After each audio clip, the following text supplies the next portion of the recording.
যেদিন ৮ বছরের মায়াকে ১৬ বছরের আলভির সাথে জোর করে বিয়ে দেওয়া হয়, ওই দিন ওই আলভির আগে খুবই বাড়ি থেকে বেরিয়ে ফুপুর বাড়িতে গিয়ে ওঠে। তারপর আর নিজের বাড়িতে মনের ভুলেও পা রাখেনি, বাবা মায়ের সামনেও আর যায়নি। বাবা মা দেখা করতে আসলেও দেখা করতো না। ফুপুর বাড়িতে থেকেই ইন্টারমিডিয়েট পড়া শেষ করে। পড়াশোনার সব খরচ ওর বাবা আলতাফ মাহমুদ দেন। একটা মাত্র ছেলে, না দিয়ে উপায় কি? কোটি কোটি টাকা কার জন্য জমিয়েছেন তিনি?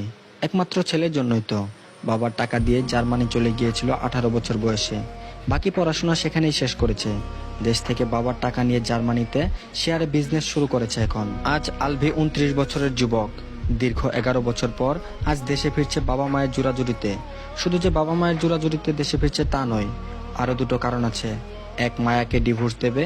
2, নিজে পছন্দ করে দ্বিতীয় বিয়ে করবে। এই দুটো প্রস্তাবও ওর বাবা মা দুজনেই দিয়েছে ওকে। আলভিও মেনে নিয়েছে বাবা মায়ের এই প্রস্তাব। মায়াকে ওর কোনো কালেই পছন্দ ছিল না। চাচাতো বোন হওয়ার দরুন ছোট থেকে চোখের সামনে সহ্য করতে হয়েছে সব সময়। বাপ চাচার মাথায় কিসের ভূত উঠেছিল কে জানে, জোর করে ধরে বিয়ে করিয়ে দিল সবচেয়ে অপছন্দের মেয়ে মায়ার সাথে। সুন্দরী একটা গার্লফ্রেন্ড ছিল। ওর বিয়ের কথা শুনে সেদিন ওই গার্লফ্রেন্ড ব্রেকআপ করে আরেক ছেলের সাথে চলে গেছে। আহা, কি দুঃখ। আজ হয়তো ওর সেই প্রথম প্রেম, প্রথম গার্লফ্রেন্ড অন্য কোনো ছেলের 3-4 বাচ্চার মা হয়ে গেছে। আহা, এই দুঃখ আলবি কোথায় রাখবে? আলবির দুঃখ রাখার জায়গা এই দুনিয়ায় নেই। এয়ারপোর্ট থেকে বেরিয়ে দেখে ড্রাইভার আর ওর বাবা গাড়ি নিয়ে অপেক্ষা করছে ওর জন্য। কোনো কথা না বলে চুপচাপ গিয়ে গাড়িতে উঠে বসে।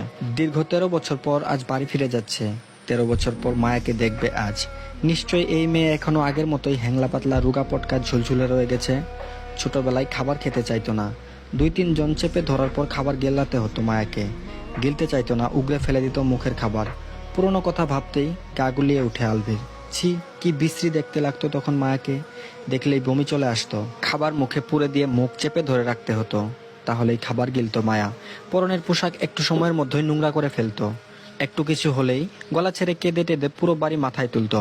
পানি পেলে সেই পানি ফ্লোরে ফেলে লেটা দিয়ে বসে থাকতো পানির উপর। সর্দি লাগতো 2 দিন পর পর। নাক মুখে কি হাল করে রাখতো। ছি ছি, এখনো এই মেয়ে বোধহয় আগের মতোই রয়ে গেছে। শরীর ঝাঁকি দিয়ে সোজা হয়ে বসে আলভি। বাড়িতে ফিরে আগে মায়াকে তালাক দেবে, তারপরেই আলভি শান্তি পাবে। এই মেয়ের জন্য এত বছরেও আলভি শান্তি পায়নি। খাচ্ছন্নি মেয়ে একটা। 11 বছর আগে রেখে যাওয়া নিজের মাতৃভূমি তাকিয়ে তাকিয়ে দেখতে থাকে। অনেকটা পরিবর্তন হয়ে গেছে ঢাকা শহরের। এখন আর আগের মতো নেই। বাড়ির দরজা পেরিয়ে ভেতরে প্রবেশ করার সাথে সাথেই কোথা থেকে যেন একটা ডিম এসে সোজা আলভির মাথার উপর ভেঙে যায়। হতভম্ব হয়ে দাঁড়িয়ে যায় আলভি, সাথে ওর বাবা আলতাফ মাহমুদও। আলভি বোঝার চেষ্টা করে ওর মাথা আর মুখের উপর এমন আঠালো গন্ধযুক্ত কি পড়লো। সানগ্লাস সরিয়ে নিচের দিকে তাকাতেই দেখে ভাঙা ডিম পায়ের নিচে পড়ে আছে। আর ওর পুরো মুখ, শার্ট ডিম দিয়ে নষ্ট হয়ে গেছে। নিজের এমন অবস্থা দেখেই চিৎকার করে ওঠে। ওর এক চিৎকারে সবাই এসে হাজির হয় ড্রয়িং রুমে। আলভি সামনের দিকে তাকিয়ে দেখে অতিমাত্রায় সুন্দরী এক রমণী কাচুমাচু মুখ করে দাঁড়িয়ে আছে। দেখা মাত্রই আলভির নজর আটকায় মেয়েটার দিকে। মিডিয়াম হাইট, গোলগাল ফর্সা, গাল দুটো রসগোল্লার মতো ফোলা ফোলা। আলভি বিড়বিড় করে বলে, এই মেয়েকেই বিয়ে করব আমি।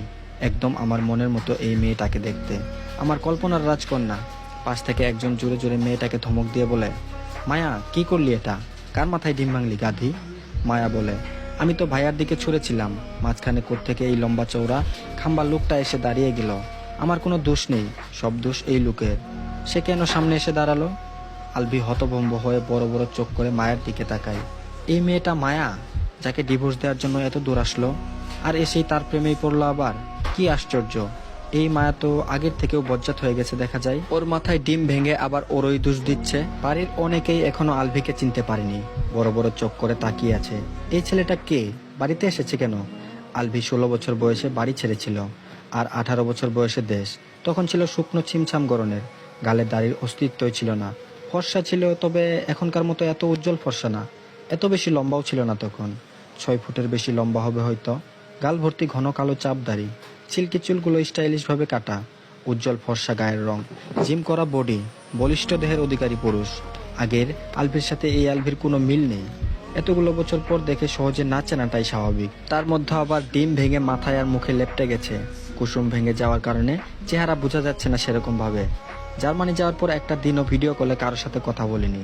কোনো কিছুর প্রয়োজন হলে বাবার কাছে মেইল করতো, ফোনেও কথা বলতো না বাবা মায়ের সাথে। মায়ের ইমোশনাল মেইল পাওয়ার পর 2টো পিক পাঠিয়েছিল শুধু। এই কারণেই আলতাফ মাহমুদ প্রথম দেখেই ছেলেকে চিনতে পেরে গেছেন, নয়তো উনিও বোধহয় সহজে চিনতেন না। বাকি সকলের মতো ওনারও বেগ পেতে হতো ছেলেকে চিনতে। আলভির বাবা মা বাদে বাড়ির কেউ জানে না আজ আলভি বাড়িতে আসবে, তাই কেউ বুঝতে পারছে না ছেলেটা কে। ছেলেকে দেখেই দৌড়ে এগিয়ে আসেন আলভির মা ঐশী রহমান। ছেলেকে জড়িয়ে ধরতে উদ্যত হতেই আলভি সামনে হাত দিয়ে বাধা দেয়। তারপর আলভি বলে, স্টপ, ওয়াশরুম কোন দিকে আগে সেটা বলো। ঐশী রহমান হাত উঁচু করে দেখিয়ে দেবেন, তার আগে আলভি নিজেই দ্রুত পায়ে এগিয়ে যায় সেদিকে। নিজের বাড়ির ওয়াশরুম কোন দিকে সেটাই ভুলে গিয়েছিল এত বছর বাইরে থেকে, এখন মনে পড়েছে। তারপর মায়া বলে, ওই লোকটা কে চাচ্চু? মায়ার কথা শুনে পেছন ফিরে তাকায় আলভি। বজ্জাত মেয়ে, নিজের জামাইকেও চেনে না। আসার সাথে সাথেই দিল মেজাজটা বিগড়ে। ওকে এখনো যে ব্যাঘ্র থাবা দিয়ে অজ্ঞান করে দেয়নি সেটাই তো অনেক। নেহাত এতগুলো বছর পর দেখে প্রেমে পড়েছে বলে, নয়তো আজ খবর ছিল মায়ার। ওয়াশরুমে ঢুকেই ওয়াক শুরু করে, বমিও করে দেয় বোধহয়। একে তো কাঁচা ডিমের বিশ্রী গন্ধ, সেই সাথে মাথা মুখ ডিম দিয়ে একাকার হয়ে গেছে, মুখে ঢুকেও গেছে একটু। বেচারা বাড়িতে আসার সাথে সাথেই বউয়ের কাছে স্পেশাল ওয়েলকাম পেল। অন্যরা দেয় ফুল আর ওর বউ দিল ডিম, কোনো ব্যাপার না, এইটুকু সহ্য করাই যায়। এত সুন্দর বউটাকে তো আর মারা যাবে না। তারপর মায়া আবার বলে, কি হলো চাচ্ছু, বলছো না কেন লোকটা কে? কাকে ধরে নিয়ে আসলে আবার? আলতাফ মাহমুদ গম্ভীর স্বরে বলেন, ওটা আলভি। আলভি নামটা শুনতেই চমকে উঠে মায়া। তড়িৎ গতিতে ঘাড় ঘুরিয়ে তাকাই ওয়াশরুমের দিকে। ওটা আলভি ছিল? সেই আলভি যার সাথে 13 বছর আগে ওর বিয়ে হয়েছিল? এটা আলভি? হৃদস্পন্দন বেড়ে যায় বহুগুণ, অস্থির হয় হৃদয়। মায়ার সাথে সাথে বাড়ির বাকি সদস্যরাও চমকে উঠেছে আলতাফ মাহমুদের কথা শুনে। আলভি আজ বাড়িতে আসবে, কই তারা তো কেউ জানতো না। দেশে এসেছে কবে? আজকেই আসলো নাকি আরো আগে এসেছে? মায়ার মা মেহবুবা মেহের অবাক হয়ে বলেন, আজ আলভি বাড়িতে আসবে, আগে তো বললেন না আলতাফ। আলভির দাদি বলেন, কথা বলছো না কেন আলতাফ, এটা আমাদের আলভি। তারপর আলতাফ মাহমুদ বলেন, হ্যাঁ ও আজ আসবে, সেটা আমি গত রাতে জানতে পেরেছি, তোমাদের কাউকে বলিনি, কারণ বাড়িতে আসলে তো দেখতেই পাবে। আলভির দাদি বলে, কি মনে করে এতগুলো বছর পর দেশে আসলো? আলতাফ মাহমুদ বলেন, বড় ভাই যা বলেছিল তার জন্য। আলভির দাদি আবার বলেন, এতগুলো বছর এত বুঝেও দেশে আনা গেল না, আর এই কথা শোনার সাথে সাথেই চলে এলো। আলতাফ মাহমুদ বলেন, আলভির দাদি আবার বলেন, ভালোই হয়েছে, আমার নাতনিটা মুক্তি পাবে। দাদির কথা শুনে মায়ের শুকনো মুখ আরো শুকিয়ে যায়। কি থেকে মুক্তি পাওয়ার কথা বলছে দাদি? আলভি কি ওকে ডিভোর্স দেওয়ার জন্য এতগুলো বছর পর ফিরে এসেছে? সেটাই হবে হয়তো। 3 দিন আগে বাড়ির সবাই মিলে কি নিয়ে যেন আলোচনা করলো। মায়া সেখানে ছিল বলে ওকে জোর করে রুমে পাঠিয়ে দিয়েছিল। সেদিন হয়তো এমন কিছু নিয়েই আলোচনা হয়েছিল। মায়ার আসল নাম হলো মায়া আলভিনা, বাবা মায়ের 3য় সন্তান। বড় ভাই মাহির মায়ান, ছোট ভাই মাহিদ মায়াজ, বাবা আহনাফ মাহমুদ, মা মেহবুবা মেহের। আর এদিকে আলভি আহমেদ বাবা মায়ের একমাত্র সন্তান। ছোট একটা বোন ছিল, 4 বছর বয়সে ডেঙ্গু জ্বরে আক্রান্ত হয়ে পৃথিবীর মায়া ছেড়ে চলে গেছে। বাবা আলতাফ মাহমুদ, মা ঐশী রহমান। মায়ার বাবা আহনাফ মাহমুদ বাড়ির বড় ছেলে, মেজে হচ্ছে মায়ার ফুফু আঞ্জারা, আর ছোট আলভির বাবা আলতাফ মাহমুদ। মায়ের দাদা মারা গেছেন অনেক বছর আগে। বাড়ি আর ব্যবসা 2 ভাই আর বড় ছেলে মাহির সামলায়। মাহিদ অনার্স ফাইনাল ইয়ারের স্টুডেন্ট, বয়স 23 বছর। সবার বড় মাহির, তারপর আলভি, তারপর মাহিদ আর সবার ছোট মায়া। মায়া অনার্স 2য় বর্ষের স্টুডেন্ট, বয়স 21। ছোট ভাইয়ের পেছনে ডিম নিয়ে ধাওয়া করছিল, ধরতে না পেরে ছুঁড়ে মেরেছিল, আর ছুঁড়ে দিতেই হঠাৎ আলভি সামনে চলে আসে, আর ফলস্বরূপ ডিমটা ওর মাথার উপরেই পড়ে। ওয়াশরুম থেকে বেরিয়ে আসে আলভি। পুরো ড্রয়িং রুম জুড়ে পিনপতন নীরবতা, কেউ কিছু বলছে না, সবাই চুপচাপ দাঁড়িয়ে আছে। আলভির পায়ের শব্দ পেয়ে সেদিকে তাকায় সবাই। কালো প্যান্ট পরনে, উদাম গা, শার্ট খুলে ওয়াশরুমে রেখেই চলে এসেছে। হাত মুখ মাথা চুল শ্যাম্পু দিয়ে ধুয়ে এসেছে। চুল থেকে টপ টপ করে পানি গড়িয়ে পড়ছে ফর্সা উদাম গায়ে। লজ্জা শরম নেই নাকি? এতগুলো মানুষের সামনে উদাম গায়ে চলে এসেছে। বিদেশ থেকে নির্লজ্জ হয়ে এসেছে বোধহয়। এমনিতেও এই ছেলে জন্ম থেকে নির্লজ্জ প্রো ম্যাক্স। এর লজ্জা শরম কোনোদিন ছিল না, আর এখনো বোধহয় হবেও না। আলভির দাদি নাহার ইসলাম কিছু বলার জন্য উদ্যত হতেই আলভি বলে, আমি শাওয়ার নিয়ে ফ্রেশ হয়ে আসছি, তারপর কথা হবে। তারপর আলভি আবার বলে, আমি কোন রুমে থাকবো এখন? ঐশী রহমান বলেন, তোমার আগের রুমেই।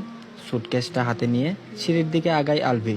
মায়াকে ক্রস করার সময় আস্তে আস্তে বলে, বজ্জাত মায়া আসার সাথে সাথেই দিলি মাথায় ডিম ভাঙ্গা, সেই সঙ্গে মেজাজটা দিলি বিগড়ায়া। চোখ দুটো বড় বড় করে আলভির দিকে তাকায় মায়া। এতগুলো বছর বিদেশে থেকে এই ভাষায় কথা বলছে। ততক্ষণে আলভি সিঁড়ির উপর উঠে গেছে। উপস্থিত সবাই হা করে তাকিয়ে দেখছে ওর চলে যাওয়া। তো সবার কাছে গল্পটি কেমন লাগলো আশা করছি কমেন্টে জানাবেন।